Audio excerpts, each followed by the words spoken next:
Today we will be covering Lesson 5-2 on domain and range. We will split this section or this lesson into 4 separate sections. Questions 1 to 3, question 4, questions 5 through 7, and last question 8. Let's go ahead and start off by looking at 1 to 3. To start, it says the set of all inputs for a function is known as the domain.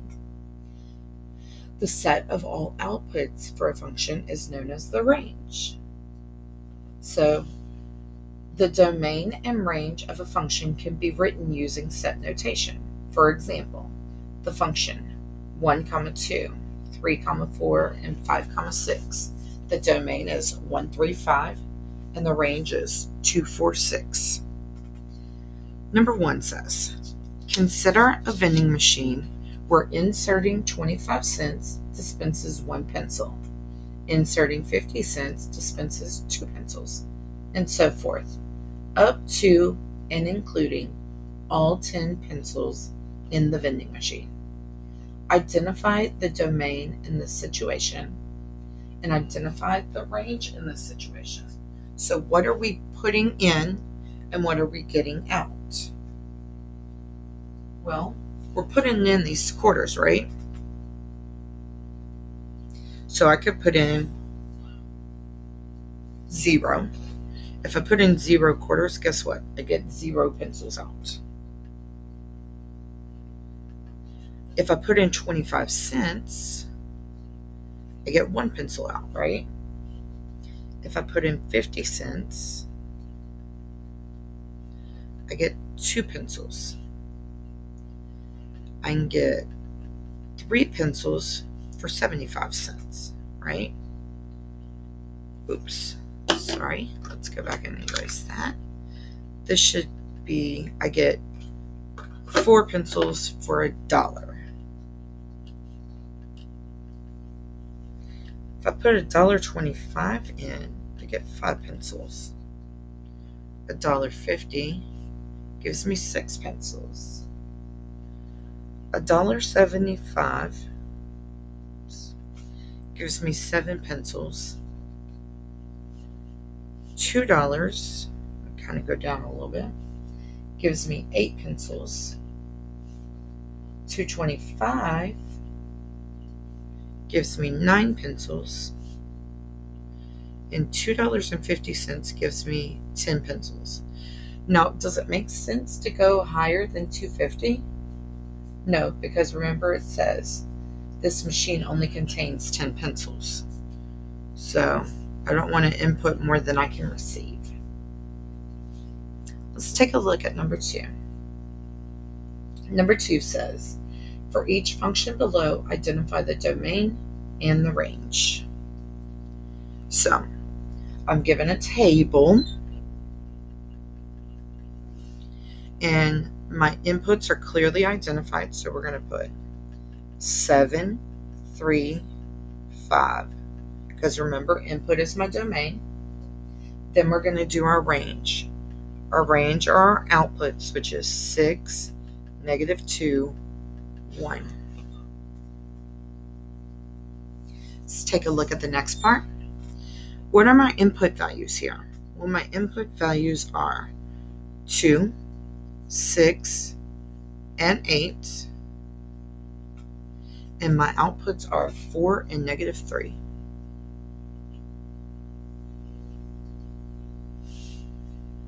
Ooh. Now remember, this is called mapping.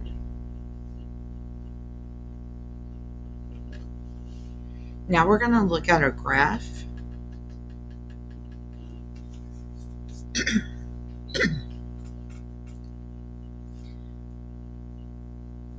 Domain, I have an input of 2,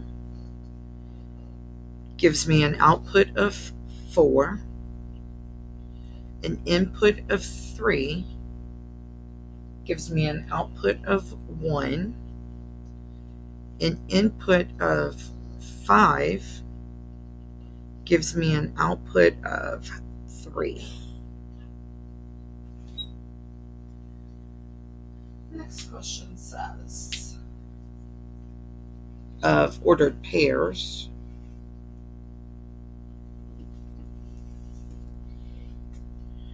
my inputs, remember, are all my domain is all the inputs, which are the first numbers. I put in -7, 9, and -6. So my domain is -7, 9, and -6. My range is 0, -3, and 2.5, because those were all the outputs. Now, question 3 is on the next page, so let's flip our paper. It says, consider a machine that exchanges quarters for dollar bills. Inserting $1 bill returns 4 quarters, and you may insert up to 5 $1 bills at a time. Is 7 a possible input for the relation this change machine represents, and justify your response? Now remember, I can put in up to $5.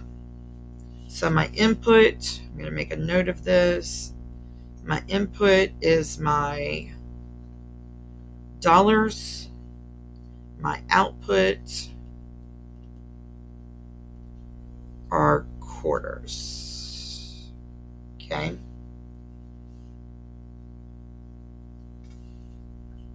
So is 7 a possible input? No, because we can only put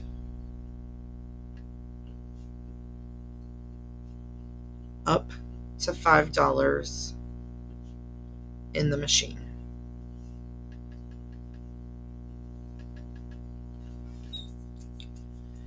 Okay, would 3.5 be included in the domain of this relation, and explain why or why not?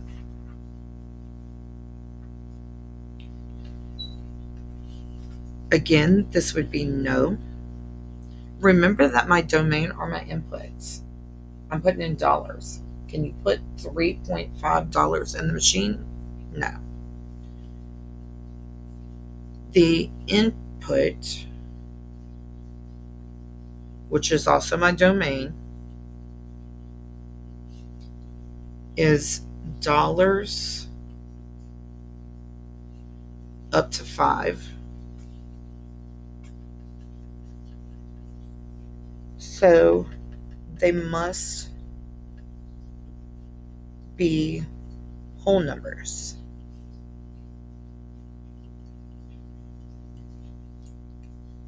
Reason abstractly. What values are not in the domain, and justify your reasoning?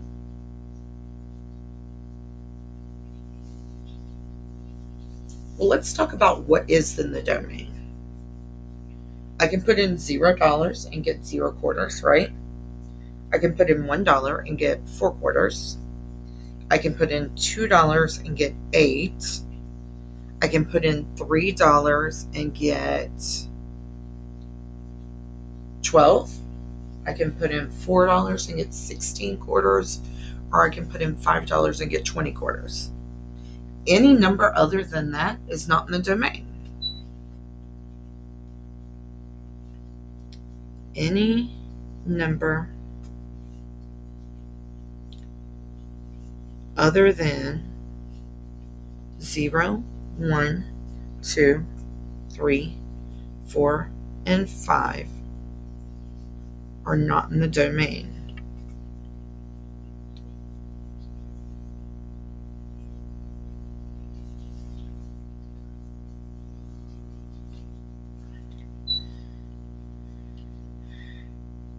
Because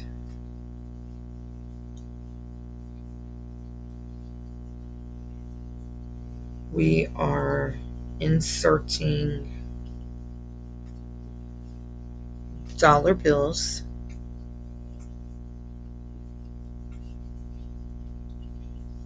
with a max at 5.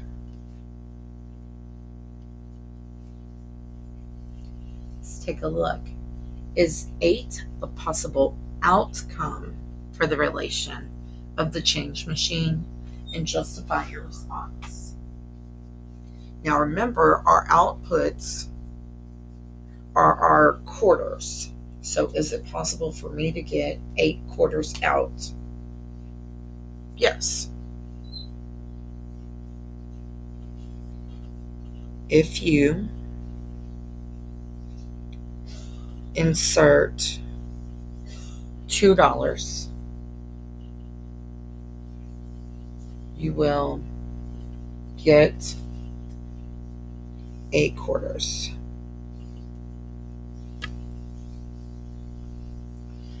Could 3 be included in the range of this relation, and explain why or why not? Now, if I put in $1, remember I get 4. So the answer here would be no.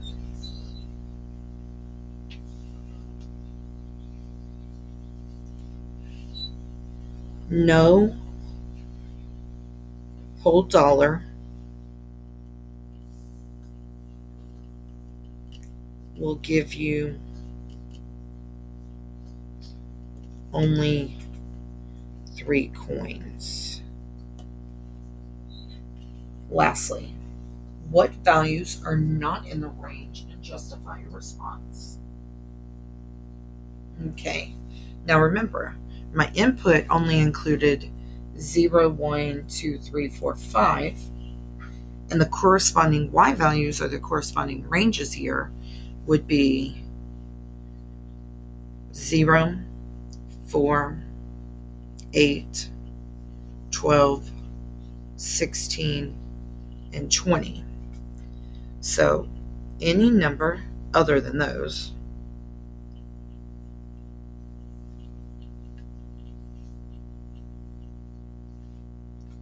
other than 0, 4, 8, 12, 16, and 20 are not in the range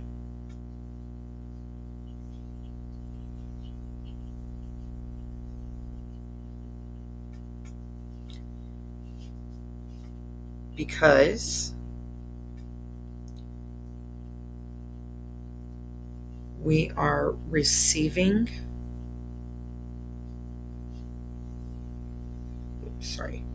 quarters for each dollar input, for each dollar. I'm not going to put input, I'm going to put inserted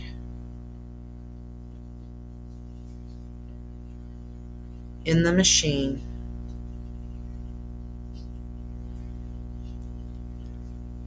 up to a max of 5. So this isn't like this continues on. It actually has a stopping point. On to your debriefing question.